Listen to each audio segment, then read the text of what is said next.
आज हम सीखेंगे जाति उद्भव के बारे में। हम जानते हैं कि लैंगिक जनन में संतति को जनक के लक्षणों के साथ कुछ विभिन्नताएं यानी वेरिएशंस भी वंशानुगत यानी इनहेरिट होती है। इन विभिन्नताओं के कारण संतति में कुछ ऐसे लक्षणों का विकास होता है जो उसे जनकों से अलग बनाती है। इस तरह पीढ़ी दर पीढ़ी जीवों के लक्षणों में छोटे छोटे परिवर्तन आना सूक्ष्म विकास कहलाता है। सूक्ष्म विकास जीव की समष्टि के सामान्य लक्षणों में परिवर्तन अवश्य लाते हैं, लेकिन वे आपस में अंतः प्रजनन यानी इंटरब्रीडिंग कर सकते हैं तथा जननक्षम संतति यानी फर्टाइल ऑफस्प्रिंग उत्पन्न कर सकते हैं।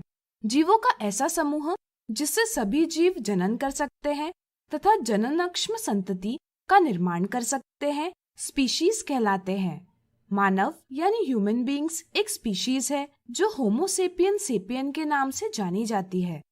आप कुछ और स्पीशीज को पता करके इनके वैज्ञानिक नाम अवश्य ज्ञात कीजिए। कई बार विभिन्न कारणों से जीवों के विद्यमान स्पीशीज दो ऐसे समूह बन जाते हैं जो एक दूसरे के साथ अंतः प्रजनन नहीं कर सकते या जननक्षम संतति उत्पन्न नहीं कर सकते। ऐसी स्थिति में हम कह सकते हैं कि विद्यमान स्पीशीज से नई स्पीशीज का निर्माण हुआ है, यानी कि जाति उद्भवन यानी स्पीशिएशन हुआ है। चलिए उन विभिन्न कारकों की चर्चा करें जिनके अंतर्गत जाति उद्भवन होता है। प्राकृतिक चयन यानी नेचुरल सिलेक्शन। किसी जीव की समष्टि में विभिन्नताएं होती हैं। जीव के पर्यावरण में अनेक परिवर्तन होते रहते हैं। इन परिवर्तनों में केवल वे जीव जीवित रहते हैं जिनमें बदलते पर्यावरण के लिए उपयुक्त अनुकूलन है। वे जीव जिनमें उपयुक्त अनुकूलन नहीं है धीरे धीरे समाप्त हो जाते हैं। जीवित रहने वाले जीव लाभप्रद लक्षणों को अपनी संतति में वंशानुगत करती है। पीढ़ी दर पीढ़ी इन विभिन्नताओं के संचयन से जीव की समष्टि का विकास तो होता है, लेकिन कई बार इससे जीव की समष्टि में इस प्रकार परिवर्तन आता है कि नई पीढ़ी पहले की पीढ़ी के साथ अंतः जनन करने में सक्षम नहीं रहती। हम कहते हैं कि नई पीढ़ी का उदय हुआ है, यानी कि जाति उद्भवन हुआ है। आनुवंशिक अपवाद यानी जेनेटिक ड्रिफ्ट। किसी जीव की समष्टि में किसी लक्षण के लिए विभिन्न एलील होते हैं। किसी स्पीशीज के जीवों में विद्यमान एलीलों के समुच्चय को जीन पूल कहते हैं।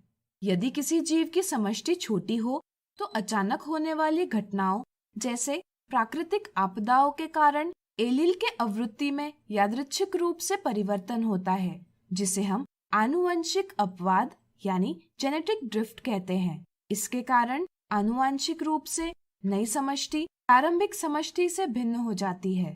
कई बार नई समष्टि का विकास इस प्रकार होता है कि एक नई स्पीशीज का उदय होता है।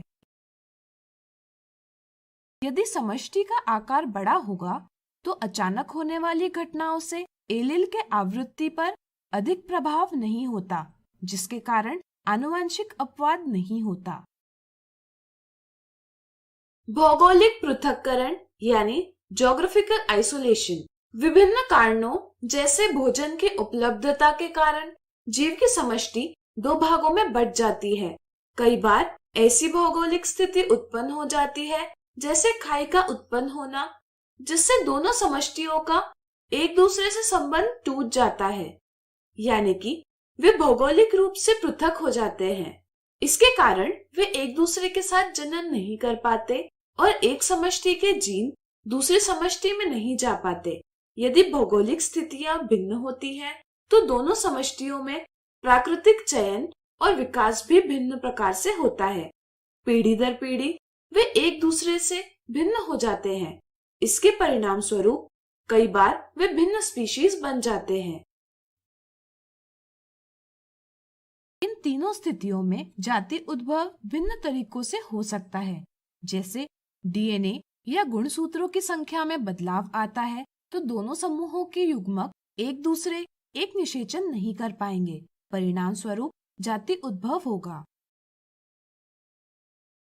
इस प्रकार आज हमने सीखा जाति उद्भव।